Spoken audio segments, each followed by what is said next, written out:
I think we all have a friend or a few friends who seem to post every other month with a new lover who they're claiming is the love of their life. What's going on with this phenomenon, and what is this real concept of the soulmate? Where did it come from, and what does it have to do with the Christian faith?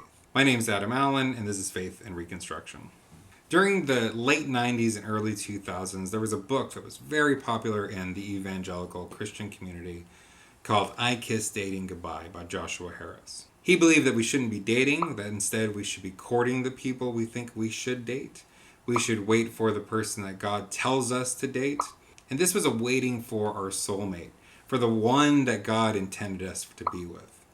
Joshua Harris conducted this practice. He courted, then he dated, then he got engaged, and then he got married. And if I remember correctly, he even waited until his wedding day to finally kiss his wife. A very conservative and very traditional approach to marriage that was unpopular at the time, but that the Christian community really loved and was excited about. And I think a big part of it, in addition to helping our children not have premarital sex, was this concept that God was choosing a person and forming a person for you. That you and your spouse were already selected, sort of pre-arranged marriage by God, and that God was working with both of you to create something even bigger. That you had this bigger godly purpose to your lives. And in a way, the soulmate was what's called venerated. It's sort of like worship, but it's below worship. An example of veneration might be when a school dedicates a building to a donor, or the way that the Calvary Chapel Church talks about Chuck Smith. They don't see Chuck Smith as a god, but he's still very important within their denomination. Veneration is when somebody is elevated within your outlook, within the people in your life. So there was a veneration of this soulmate, almost like an idolatry. And Joshua Harris claimed that this was the biblical approach to dating. And similar books have also happened. There's a book that came out recently called Marriage God's Way, as if there is a very specific way that God wants you to do marriage and do dating. And these approaches to your spouse come from actual biblical passages that sort of interpolate this idea of the soulmate. Now, where did the soulmate come from, and what does it have to do with Christianity? Esther Perel is a marriage therapist. She's been a marriage therapist for 35 years, and she wrote a book called State of Affairs. The beginning of her book focuses on the development of relationships today. And you would have a close relationship to your parents and to your 6 other brothers and sisters and to the other people in your village. And chances are you would have had 2 or 3 other people to choose as mates. So your options were quite limited. And you chose your spouse not on how you felt about them, but whether or not they would be a good spouse, meaning could they take care of the home, could they farm, could they take care of the household, would you be able to birth 8 children so that in case 2 of them died, you still had 6 to help you take care of the farm. This is the main concern of a relationship 300 years ago. During the courtship, you developed love. This sort of concept was called making love or creating love, where love was formed after the relationship began. I think most of us still have experiences of that. There's somebody that you might have met that you fell in love with, that you had no attractions to when you first met them, but after getting to know them and spending time with them, you developed love for them. This happens a lot in the workplace, especially for people who have no other social life but the workplace, often fall in love with somebody from work. It's incredible how your soulmate just happened to be somebody you work with. A similar thing happens with white missionaries where you have a missionary go to an African country and somehow they meet their soulmate, and their soulmate just happens to be the only other white person that's on the mission trip. Is that a coincidence, or did God destine that thing to happen? Was that actually the soulmate, and that's the reason you were together? That gets a little bit into mystic experiences, and that's for another video. But returning to the development of relationships. 300 years ago, you chose the person based on who would be the best spouse, and your options were limited. When we moved into the industrial age, we also moved into cities. And we lost the sense of the village, the sense of community that the village provided. So you went from having 3 options for a mate to having 12 to 20 maybe. This is where people start to move into an area of falling in love before they get married. Now the goal became to find the person that made all other lovers feel obsolete. You want a person who makes you feel like there are no other options. This is the person. And you seek to fall in love with that person, and then that's the person you marry. Anthropologically speaking, it makes sense that we still carried old traditions, where the husband took care of the farm and the wife took care of the home, so the husband continued to be the bread maker and the wife continued to take care of the home. We're only one step removed from that traditional understanding of male and female roles. In the last 100 years, male and female roles have become more nebulous. They've become more intertwined, where both people might work and both people might take care of the home. Or the wife might make more money than the man and or he stays home. And this is socially acceptable. And it makes sense that it would become so since we no longer live in villages on farms. In addition to finding somebody you fell in love with before you got married, somebody that you loved and made all other lovers feel obsolete, that person also stood in as a substitute for the village. So the community that you once found in the village, you now try to find in the relationship partner. And we see this idea of the soulmate get developed. This person is my soulmate. That's why they make everybody else feel obsolete. And I don't need anybody else to confide in or talk to, because this is my person who serves as my confidant, as my best friend, as my advice giver, and as my biggest fan. All positions that you would have found in other people within the village, you're now finding only in the soulmate. Robert Johnson talks about the secularization of our society. So our culture has become more secularized in the last 200 years. We used to find eternal happiness and bliss in the afterlife. That was something that was reserved for after we died.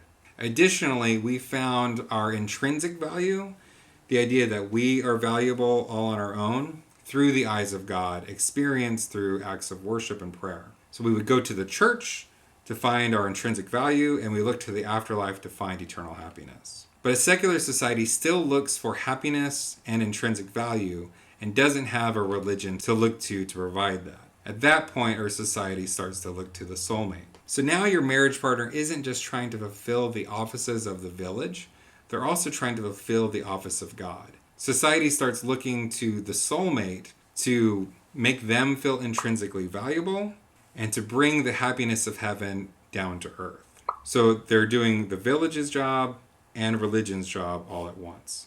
It's a very tall order for anybody. So already, society has a very high understanding of the marriage partner. The marriage partner is supposed to be your soulmate. Religious people are developing in the same cultural settings and dynamics of secular people. So now we bring in Joshua Harris's work. In philosophy, we would call Joshua Harris's work simulacrum. Simulacrum is a copy of a copy. And in the old days when copy machines weren't as good as they are today, if you took a copy and then you made a copy of that copy, each time it got more and more distorted.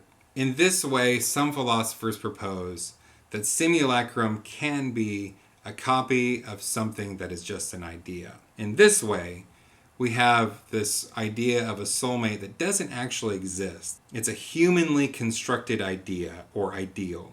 And Joshua Harris and evangelical Christian idealism come along, and they copy that idea and Christianize it.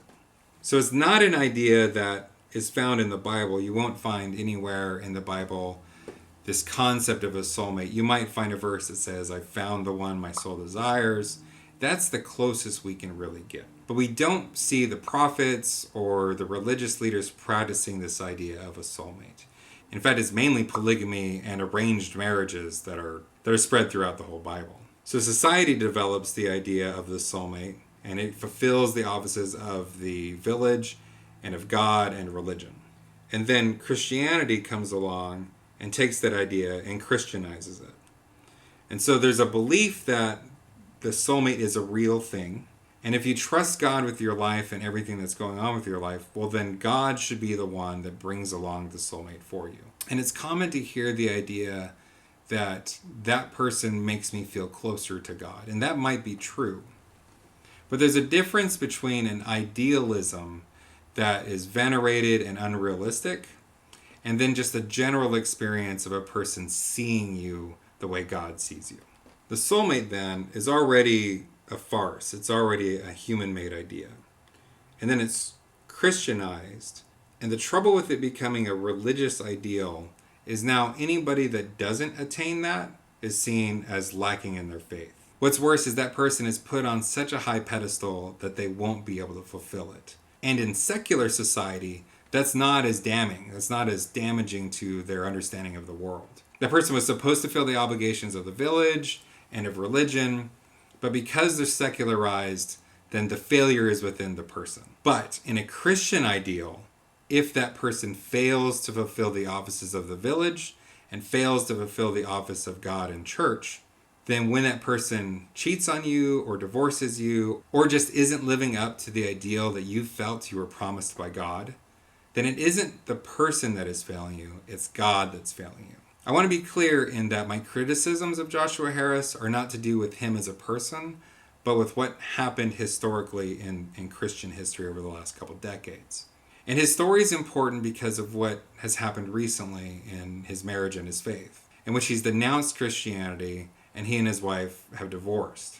And I've heard a few people talk as if this was a sudden decision on his part. And I think the reality is that leaving his faith and getting a divorce were things that were a long time coming for him and his family and feel sudden to us because we're not involved in his day-to-day life. It is important to understand that that's where Joshua Harris's story has gone, because I believe that a lot of people within Christianity bought into this ideal of this Christian soulmate and have been terribly disappointed and disillusioned about it.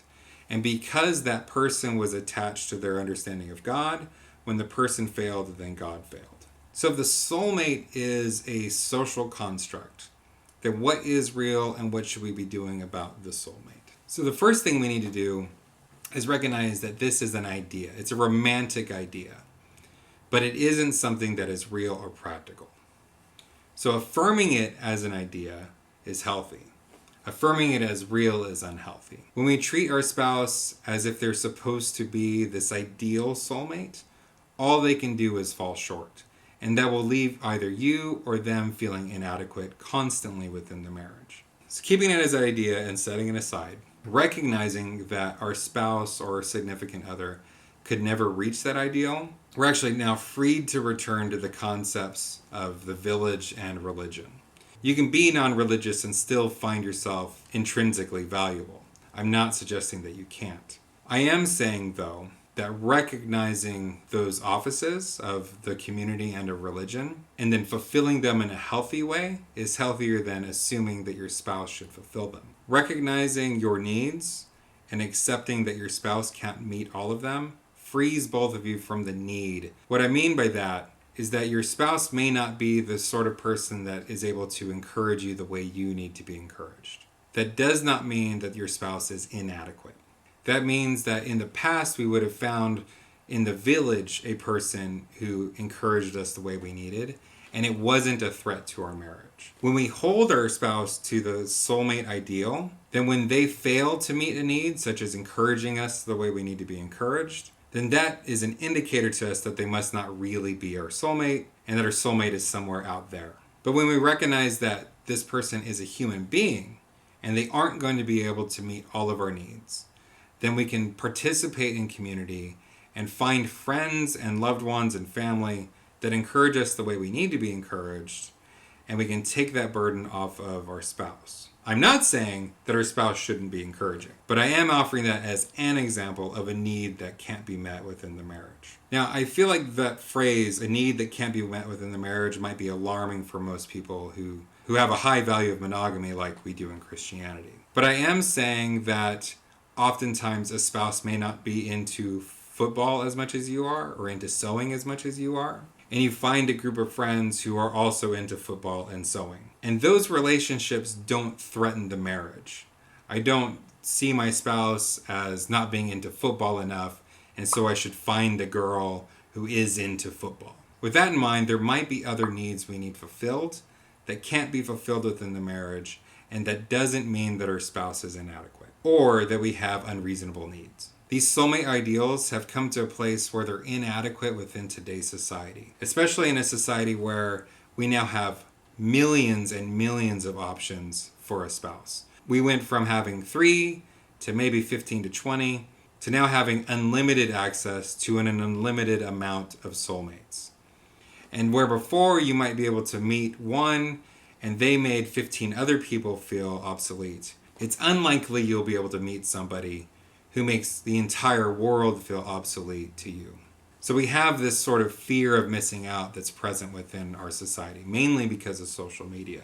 Before, you could have your life in your village and you didn't compare it to the king because you never saw the king. Today, we try to all be kings and queens. We see this in memes all the time. People say, I want a man who treats me like a queen, or treat him like a king, he'll treat you like a queen. Those sort of things are in our memes today. I think usually Beyonce and Jay-Z are sort of held up as the paragon of that sort of king and queen mentality.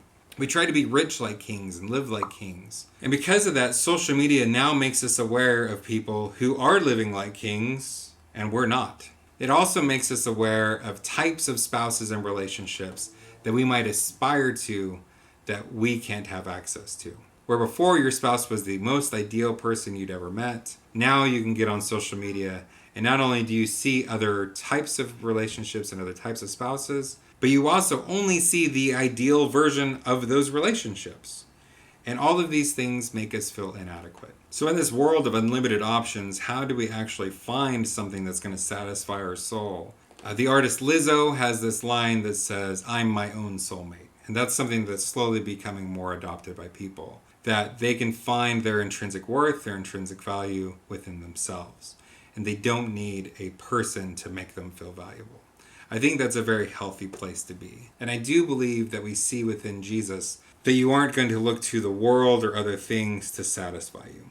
It is also possible through your religious experience, like within Christianity, that you find the soulmate within God. And that God is the one that makes you feel intrinsically valuable. That God is the one that gives your life purpose and meaning. We also need to keep this in mind because as long as there's this idea of soulmate, we don't really know what to do with people who are celibate, especially within Christianity. People who are celibate are seen as abnormal or inadequate. We seem to also assume when a person's single that they must be looking for a spouse. And it's possible that person has already found their value through their religious experience with God, or just through themselves and through therapy and through coming to understand and love themselves. It is inappropriate to assume that that person is looking for a soulmate, especially when we now know we also need to return to community and understand that our spouse or our partner is not the person who is going to fulfill all of the offices of the community. That we're meant to be a part of a community and not obligate our spouse to fulfill all of those offices. It's physically impossible for them to do what the community is meant to do for us. For the last 5,000 years, we've done our lives in community. And it wasn't only until the last 200 years that this idea of the soulmate developed, and in the last, 40 or 50 years that we Christianized that soulmate idea. I think that this idea of the soulmate is going to be fulfilled in different ways for different people. But in general, I think what is healthiest is to return to an understanding of intrinsic value through our religious practices and through our community participation. This takes the weight off of ourselves to find this soulmate, especially the one that God has intended for us. And it also takes the weight and burden off of our spouse, who just can't fulfill all of these obligations and ideas. I hope that these ideas set you free from the love of the soulmate, and I hope that it's blessed and encouraged you in some way. If you disagree or agree, please leave a comment and just explain how this has impacted you. If you think there's something else I should have covered or said, please also just add that in the comments so everybody can see it. My name is Adam Allen. This is Faith in Reconstruction. Thanks for listening.